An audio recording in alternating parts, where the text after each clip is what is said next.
I felt that I'm out there already 3 months out of a year. So what can I trust you with now? You know?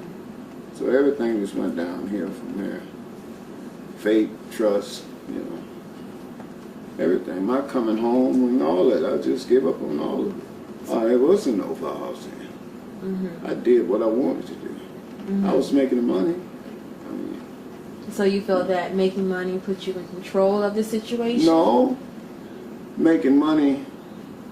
I was making money, and she didn't do the right thing when I was making the money. So I figured, hey, you didn't care then, why should you care now?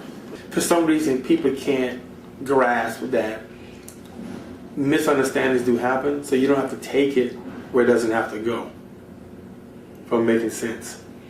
Calm down, back up, think about it. Is it really worth it? If he's willing to change, he wants to change and hold this marriage together, hold this relationship together, whatever, then he'll make the changes necessary in his life. But not to make the necessary changes to keep you. Whether he keeps you or not, he needs to make those changes for himself. I was burdened by shame and blame, trapped by my past too long. Now here I am, a young lady in the front of a judge who I'm looking at as an authority figure who can help me get out of this situation. She was in love. Everybody thinks, you know, it's like you can change him. I dropped out of school. I'd gotten my GED, but I had no real education, so I was stuck, you know, in a bad situation with 2 babies. When she leaves in the storm, is usually when law enforcement's involved. There's been an incident, she's scared, she's fighting for her life, law enforcement's there, and they force her out, they get her out of there. She didn't want to leave, she just wanted the stuff to stop. And he proceeds to tell me, well, to ask me a question. How long have you guys been together? And I'm like, since we were in the 9th grade. And he said, well, you know, things happen. Maybe y'all ought to work that out. So I lost all confidence right then and there in the judicial system or in even getting help. I never could understand why he would do the things he did to come back and say, I love you. I tried to call my mom, my grandmother in Oklahoma, and I would ask, could you get me a trailer? You know, could you just get me any kind of place to get out of, you know, the situation financially? And they wouldn't help me. We have lots of family members that will tell victims, you know, you made your bed, but now you have to lie in it. Or if you pray more for him, he'll stop abusing you. Or if you just do what he says, you know, you'll be okay and he'll stop abusing you. So a lot of times society also reinforces those behaviors with batterers, and they continue to get away with it. I didn't have support. Again, I can go back to my childhood when I was being raped in the home by a sibling, and everyone in the home I know knew, and no one rescued me.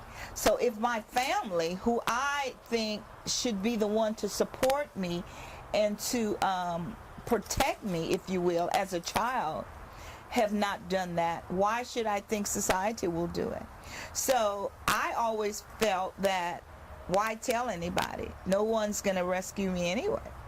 They had been against him in the first place, and I stubbornly had thought I was in love and had gotten with this guy. And now I'm set free.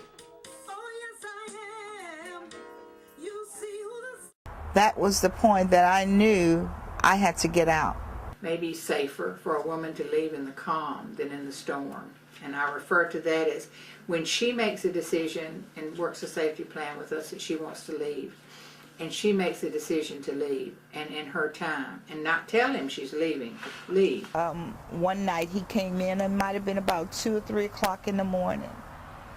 And I was worried about him that entire day because he left that early morning and didn't call. He didn't call. I tried calling him, couldn't reach him. So when he came, you know, the first thing I said, where have you been? I've been worried. And my God, that was one of the worst nightmare I've ever experienced. I said, look, I'm going to start calling some shots here, and if you don't like it, too bad. I thought he'd be happy. He wasn't, so I said, guess what? I'm gonna go stay with my friend and just I'm gonna file for divorce. So it was on. He was her first love, and I guess he figured he would be her last.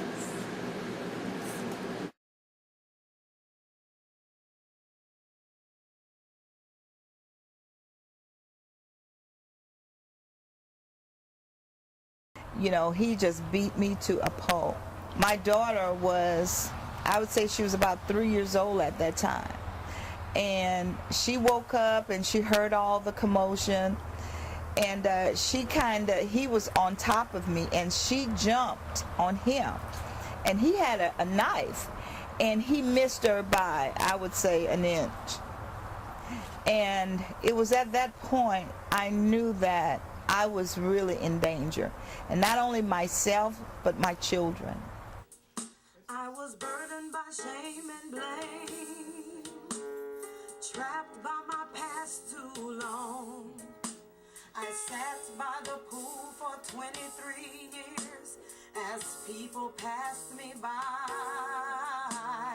But Lord, you passed by me, yes you did, and you took me by the Without my faith in God, I know I would not have made it.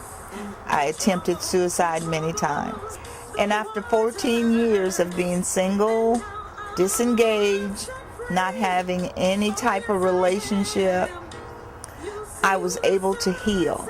I did find someone that I could love again, I can trust again, violent free, and life is beautiful. So now what we do, we try to pull other women out to let them know it is possible. Life can be lovely again in spite of all the things that have happened in your past. So coming to a place at Faith House opens a door for you. No matter where you are or what you plan to do with your situation, you can come here and we can make a plan and we can stand by your side and walk with you on whatever journey you decide to take. Be aware of your family and friends. And if someone comes to you and tells you that I am battered and I need help, be a listening ear